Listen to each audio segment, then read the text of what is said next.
Hi, I'm Sierra, and as Daniel said, we'll be discussing the most effective way to plan a trip utilizing time and our calendars to maximize our vacation. Today, I'll be going over planning your trips around certain times of the year, how to purchase your ticket, and comparing and contrasting regular airline sites with travel sites such as Expedia or Travelocity. The first thing you want to do when considering your trip are planning your dates of your travel. If you plan on traveling during the three major holidays of the year, Thanksgiving, Christmas, or New Year's, you'll want to plan your trip and buy your tickets a couple months in advance. According to Orbis, the travel site, the best month to buy tickets for these three holidays is during the month of October. There are regular times of the year where you can purchase tickets for your trip that won't be so expensive. And according to Hopper and many frequent flyers, there are better days and worse days to both travel and to also buy your airline tickets. So Tuesday and Wednesday are the best days to fly and purchase your tickets, and the weekends are the worst days to fly and where your tickets will be the most expensive.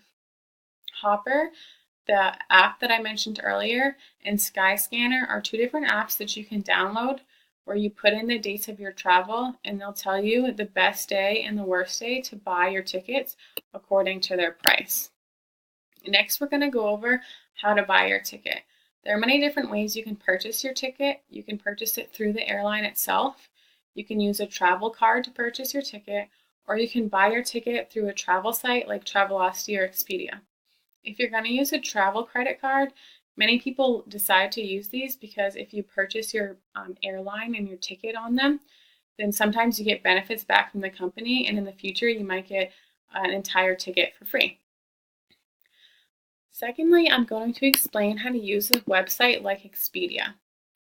First, you log on to Expedia and you're going to enter in some information. You're going to put in where you're going, which airport you're flying into, and where you're coming from.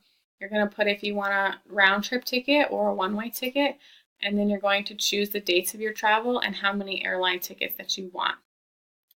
And then you're going to click enter and a page like this will pop up, and on the left-hand side will be where you can sort through your preferences. It will show you can sort it through price highest to lowest or which airlines you want to see. And like I sometimes do, you can sort the times that you're going to travel if you want to travel earlier in the morning or later in the day.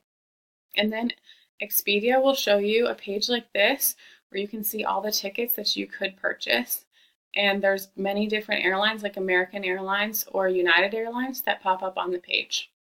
And many people use airline sites like Travelocity or Expedia in order to search for tickets because they want to find the cheapest tickets.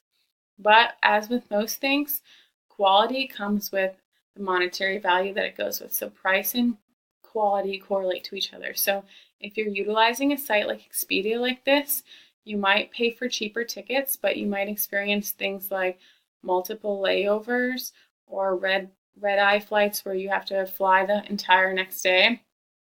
And then most of your tickets will be economy, or you will have to have travel regulations like baggage regulations. So if you want to pay more, but you want to get quality like seat preference or direct flights, then I would utilize the airline itself and pay for the experience and the quality and comfort. Now that we've discussed how to use time in order to plan your travel, let's hear from Brianna in order to hear from how to rent your car and your hotels.